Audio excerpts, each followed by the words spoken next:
가 힘들어하는 거 이제 내가 다 이해했으니까 이제부터 내가 어떻게 하는지 보기만 하면 돼요.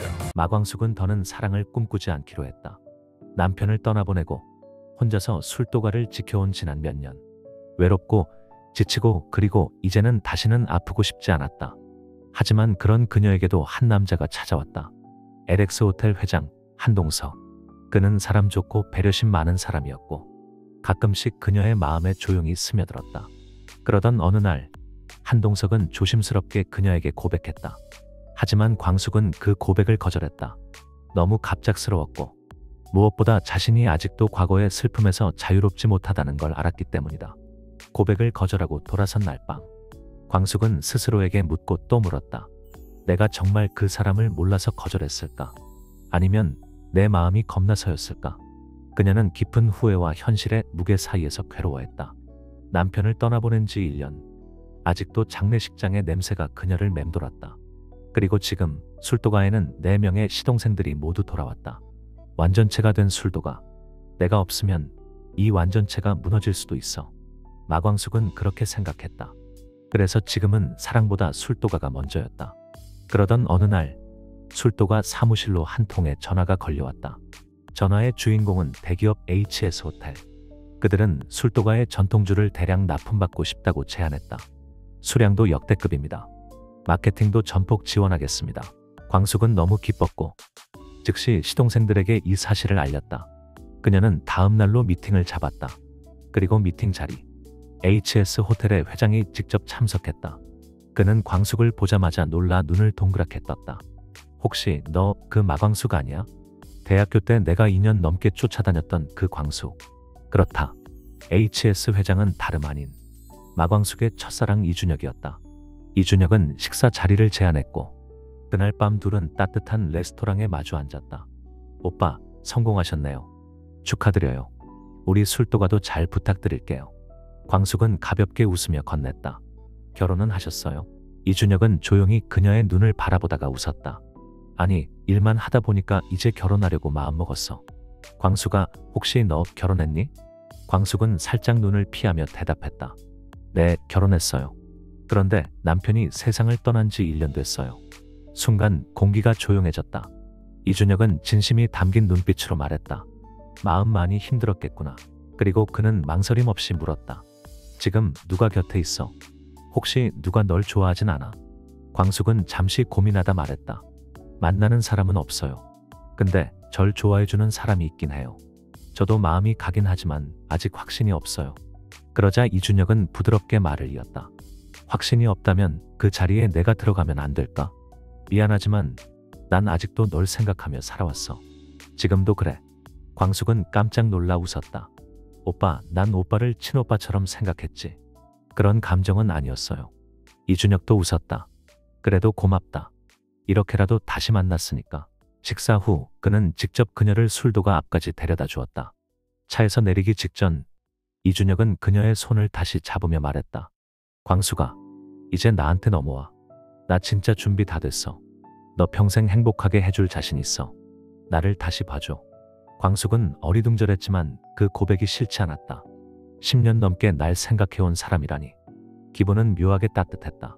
오빠, 너무 갑작스러워요. 천천히 생각할게요. 지금은 너무 급해요. 그녀는 답을 피하고 조용히 차에서 내렸다. 그리고 그 순간 골목길 어둠 속에서 한 남자가 그녀를 향해 다가왔다. 바로 한동석이었다. 그는 이미 1시간 전부터 술도가 앞에서 기다리고 있었다. 그리고 모든 장면을 보고 말았다. 그는 낮게 묻는다. 방금 그 남자 누구예요? 광숙은 차가운 눈빛으로 말했다. 회장님이 굳이 아실 필요 없는 사람이에요. 며칠 후 둘째 시동생 오천수가 계열사 보고차 LX 본사를 방문했다. 보고를 마치고 회장실을 나서려던 그를 한동석이 조용히 불러세웠다. 오천수 씨, 잠깐 시간 괜찮죠? 차 한잔 하시죠. 오천수는 고개를 끄덕였고 두 사람은 고요한 응접실에 마주 앉았다. 창밖에는 노을이 물들기 시작했고 따뜻한 차향이 조용히 퍼졌다. 잠시 침묵이 흐른 후 한동석이 먼저 입을 열었다. 나 광숙 씨와 있었던 일을 전부 이야기하고 싶어요. 그의 목소리는 낮았지만 단호했다. 처음 그녀에게 고백했을 땐 내 감정만 앞섰습니다. 너무 성급했고 그녀가 어떤 상처를 안고 있는지 어떤 삶을 살아왔는지를 생각하지 못했어요. 그는 깊은 한숨을 내쉬며 고개를 떨궜다. 그 고백은 내 불찰이었습니다. 진심은 있었지만 그녀의 마음을 헤아릴 수 있을 만큼은 아니었죠. 오천수는 묵묵히 고개를 끄덕이며 그의 말을 들었다. 그런데 그런 와중에 이준혁이라는 남자가 나타났습니다. 그녀의 첫사랑이라더군요. 나는 그 남자와 함께 있는 광숙 씨를 직접 봤습니다. 그 순간 한동석의 손끝이 살짝 떨렸다. 차잔을 내려놓은 그의 목소리가 조금 더 낮아졌다. 그 모습을 보는 순간 내 마음이 무너졌어요. LX 호텔 회장으로도 한 사람으로도 그녀 곁에 설 수 없다는 생각이 들었습니다. 그는 침묵 끝에 다시 말했다. 정말 많이 혼란스럽고 심란했어요. 하지만 그날 이후 스스로에게 물었습니다. 이대로 포기할 거냐고. 그는 고개를 들고 오천수의 눈을 마주 보았다. 그래서 결심했습니다. 다시 고백하겠다고. 이번엔 회장이 아닌 그녀 앞에 설 수 있는 한 사람으로. 그냥 한동석으로요. 그 말에 오천수는 잔잔히 웃으며 말했다. 그거면 충분해요, 형님. 광숙이 누나가 기다리는 건 아마 그런 진심일 거예요. 그는 차잔을 들며 이어 말했다. 그럼 이번엔 우리가 움직일 차례네요. 형수님께 형제들끼리 여행 가자고 자연스럽게 제안할게요.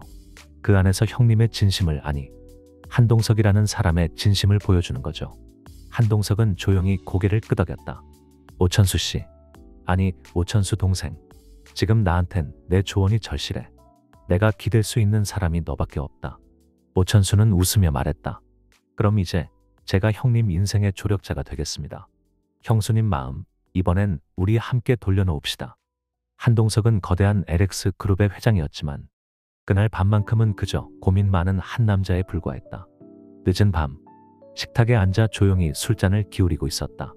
평소에 집에서 술 한 모금도 하지 않던 그였기에 잔이 채워지는 소리가 유난히 공허하게 울렸다. 그때 물을 마시러 부엌으로 나온 아들이 조용히 그의 모습을 발견했다. 아빠, 웬 술이에요? 집에선 술 안 드시잖아요.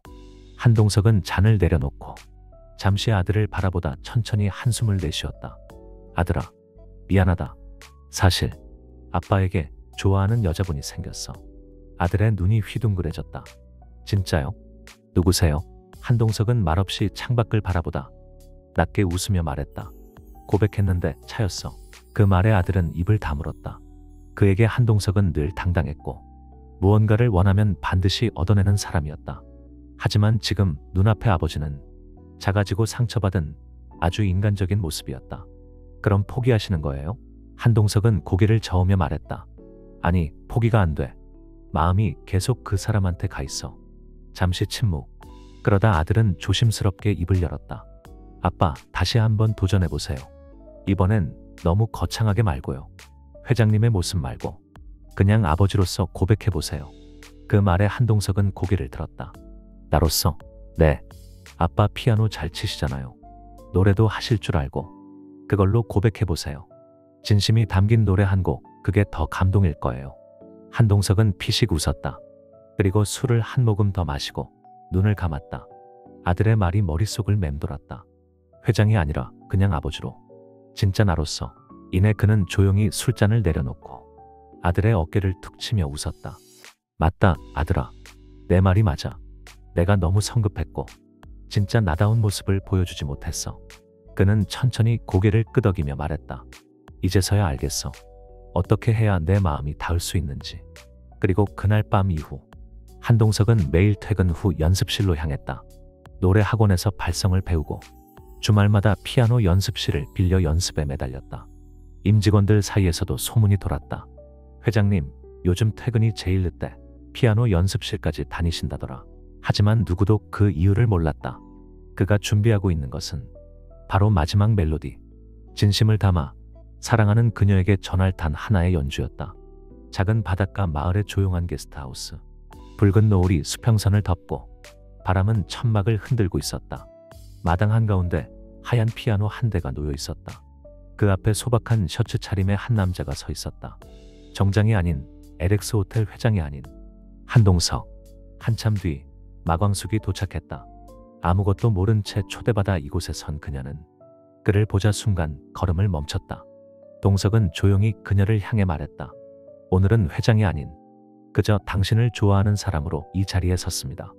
그는 피아노 앞에 앉았다. 숨을 고르고 떨리는 손을 건반 위에 올렸다. 그러나 띵땡칭 음이 틀렸다. 박자도 어긋났다. 순간의 정적, 긴장, 어색함. 그때 어딘가에서 시동생들의 외침이 들려왔다. 형님, 다시 가요. 형수님, 우리 형님, 원래 이래요. 형님, 파이팅. 피식. 마광숙은 그제야 웃음을 터뜨렸다. 완벽했던 LX의 회장이 아닌 서툴고 긴장한 인간적인 한 남자. 그 순간 그녀의 마음 한구석이 따뜻하게 물들었다. 불과 몇 시간 전 마광숙은 혼자 바닷가를 걷고 있었다. 잔잔히 출렁이는 파도, 붉게 물든 하늘. 그 속에서 문득 그녀는 생각에 잠겼다. 내가 사랑받을 자격이 있을까? 나는 술도가를 책임져야 하고 시동생들을 지켜야 해. 마음속에서 일과 책임, 사랑 사이의 갈등이 파도처럼 밀려들었다. 그녀는 멍하니 바다를 바라보다 문득 이런 생각을 했다. 여기에 한동석 씨랑 같이 오면 참 좋겠다. 순간 스스로에게 놀라 고개를 저으며 혼잣말했다. 나 미쳤나 봐, 정말.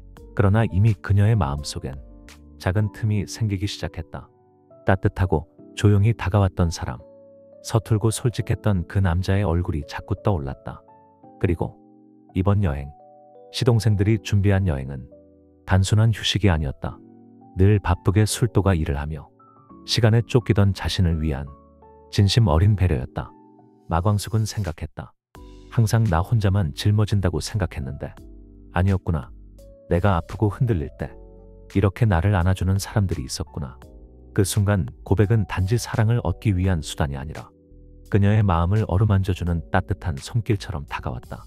피아노 앞에서 다시 연주를 시작하는 한동석. 이번엔 틀리지 않았다.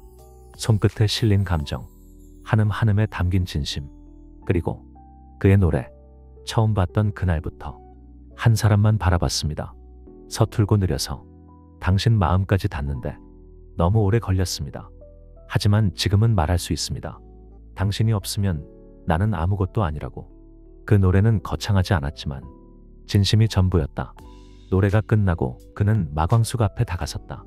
내 인생의 후반전, 당신과 함께하고 싶습니다. 진심으로 사랑합니다. 마광숙은 그를 조용히 바라보다 천천히 고개를 끄덕이며 말했다. 이런 사람이었다면 내가 왜 그렇게 망설였는지 모르겠네요. 그날 마광숙은 다시 사랑에 빠졌다.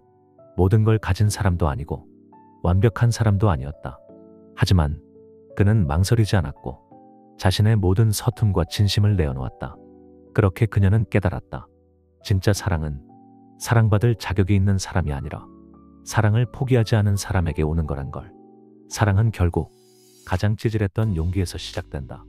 완벽하지 않아도 괜찮습니다.